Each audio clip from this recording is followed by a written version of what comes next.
അപ്പോൾ അതേ ഇത് ഫുള്ളായിട്ട് ഞാൻ ചെയ്യാം. നിങ്ങൾക്ക് തെളിയുണ്ടായിരുന്നു, കുഴപ്പമില്ല.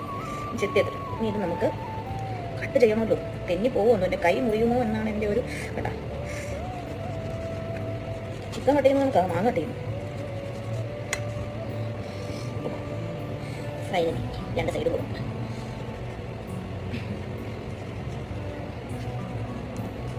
പക്ഷേ നല്ല വൃത്തിയായിട്ട് ഷേപ്പിനൊക്കെ കട്ട് ചെയ്യണമെന്നൊക്കെ വിചാരിച്ചതാ, ഒന്നും നടന്നില്ല.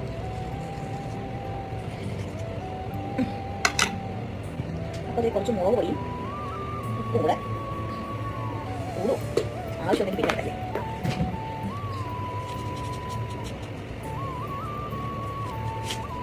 അങ്ങനെ നമ്മുടെ മാഗിയും ഉപ്പും മുളകും റെഡി. ഫസ്റ്റ് ഞാൻ ടേസ്റ്റ് ചെയ്തൊക്കെ കഴിക്കണം.